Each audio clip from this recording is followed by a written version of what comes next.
28 अगस्त 2023 को सिबली अपनी मां नाहिद अख्तर को कॉल करता है और उन्हें घबराते हुए लफ्जों में बताता है कि उसका किडनैप हो गया है और उसे टॉर्चर भी किया जा रहा है। इससे पहले नाहिद अपने लाडले से कुछ पूछती या फिर कहती कॉल कट जाता है। कुछ समय बाद नाहिद के फोन पर सिबली के नंबर से एक कॉल आता है, पर इस बार कॉल पर सिबली नहीं बल्कि कोई अजनबी था। वो अजनबी जो सिबली की माँ यानी नाहिद अख्तर की जिंदगी में भूचाल ला दिया। तो क्या हुआ था सिबली सदीक हृदय के साथ, पूरी कहानी जानकर आपके होश उड़ जाएंगे। अपराध की दुनिया से आई ये कहानी है बांग्लादेश के चित्तगोंग में रहने वाले सिबली सदीक हृदय की, जो बेहद गरीब परिवार से बिलोंग करता था। सिबली अपने बेटर फ्यूचर के लिए कदालपुर स्कूल एंड कॉलेज में पढ़ाई करता था। अपने लाइफ में सिबली के भी बहुत बड़े सपने हुआ करते थे कि वो भी एक दिन पढ़ेगा लिखेगा और अच्छी जॉब करेगा, जो भी पैसा मिले उससे वो अपनी फीस भर सके और घर वालों की आर्थिक मदद भी कर सके। इन्हीं सब बातों को सोचकर वो पढ़ाई के साथ साथ एक पोल्ट्री फार्म में जॉब भी करता था,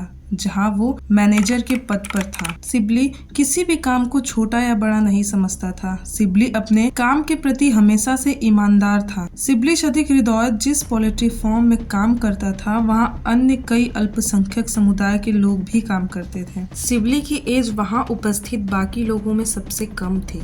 सिबली 20 साल का तो बाकी कर्मचारी 24 व 25 साल के बीच के थे। अब उस पोल्ट्री फार्म में एक साथ काम करने से सिबली और बाकी लोगों में एक अच्छी दोस्ती हो जाती है। बस इसी बात का फायदा उठाकर वहाँ के कर्मचारी अपने काम में कोताही बरतने लगे। बस यही बात सिबली को पसंद नहीं आई। सिबली उन लोगों से एज में छोटा था, इसलिए उसने उन्हें दोस्त की तरह ट्रीट करके बातों को समझाने लगा और हर एक गलत काम को टोकने लगा। पर वहाँ उपस्थित कर्मचारियों के माइंड में ये बात आ गई कि सिबली उम्र में छोटे होते हुए भी हम पर हुक्म चला रहा है, हमें डांट रहा है, और यहीं से वे लोग सिबली के प्रति जेलसी फील करने लगे। वहाँ सिबली उन्हें सुधारने की कोशिश में लगा था और दूसरी ओर जो कर्मचारी है वो सुधरने को तैयार नहीं। बस इन्हीं सब बातों से कर्मचारियों और सिबली के बीच विवाद बढ़ना शुरू हो जाता है, जिससे बौखलाए कर्मचारी 28 अगस्त 2023 को सिबली को उसी पोल्ट्री फार्म से अगवा कर लेते हैं। वहीं हम आपको बता दें कि उमोंग चिंग मारमान नाम की कर्मचारी से सिबली का झगड़ा हुआ था। सिबली इन सब बातों को भूल जाता है, लेकिन उमोंग चिंग मारमा अब भी उससे बदले लेने की आग में जल रहा था और इसी कर्मचारी ने अपने साथ 5 लोगों को लेकर इन सब की प्लानिंग की हुई थी। अगवा करते समय सिबली का फोन सिबली के पास ही रह जाता है। सिबली ने हिम्मत जुटाते हुए लगभग 12 से 13 घंटों के बाद अपनी मां नाहिद अख्तर को फोन करता है और उन्हें घबराते हुए बताता है कि उसका किडनैप हो गया है। इससे पहले कि सिबली की मां अपने लाडले बेटे से कुछ पूछती, फोन तुरंत कट जाता है। फिर सिबली की फैमिली में व आसपास के लोगों में हड़कंप मच गया और वहां उपस्थित लोगों ने सिबली को ढूंढना शुरू कर दिया। कुछ समय पश्चात सिबली के नंबर से उसकी मां नाहिद अख्तर पर एक कॉल आता है, पर इस बार कॉल उसके बेटे का नहीं बल्कि किडनैपर्स का था। किडनैपर्स ने सिबली की मां से कहा कि अगर अपने बेटे को जिंदा देखना चाहती हो तो हमारे बताए हुए एड्रेस पर 15 लाख टका लेकर आ जाओ। अब टका की बात करें तो टका बांग्लादेश की करेंसी है। जब किडनैपर्स को पता चला कि सिबली की फैमिली कंडीशन काफी क्रिटिकल है तो उन्होंने रकम की मांग को 15 लाख टका से घटाकर 2 लाख टका कर दी। किडनैपर्स ने सिबली के पिता को बंदरबान जिला हेडक्वार्टर के पास बुलाया था।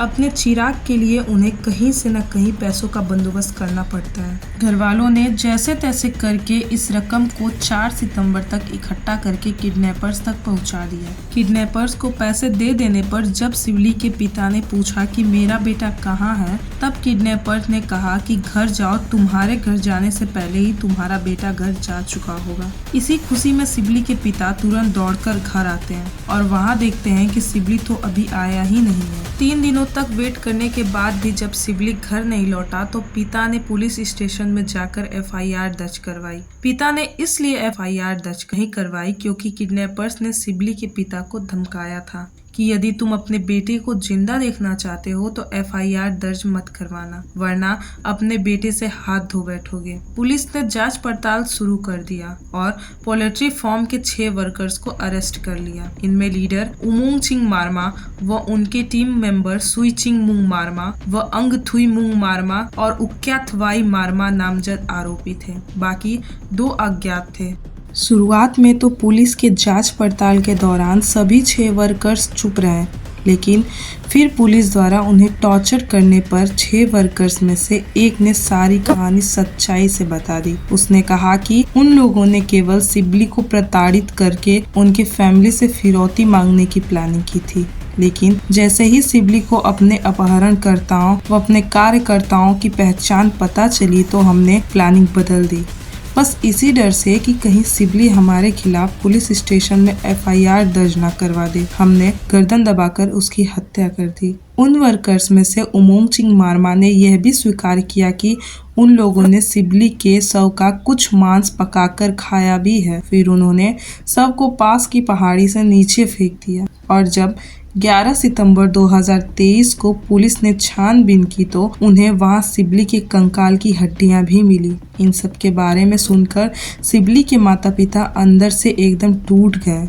और उन्हें एक गहरा झटका भी लगा। फिर यह मामला चैनलों के माध्यम से पूरे बांग्लादेश में चर्चा का विषय बन गया था। लोग अपहरणकर्ताओं पर गुस्से में थे और जब पुलिस मुख्य आरोपी जिसने मांस खाने की बात की थी यानी उमोंग चिंगमारमा को ले जा रही थी, तब लोगों ने उसे पकड़कर बेरहमी तरीके से इतना पीटा कि उसी टाइम उसकी डेथ हो गई और बाकी बचे हुए आरोपियों को पुलिस अपने कस्टडी में ले ली। तो ये थी सिबली सदिक हृदय की दर्दनाक कहानी। और आज भी जब लोगों को सिबली सदिक हृदय की मर्डर केस के बारे में याद आता है तो उनके रूह कांप जाते हैं।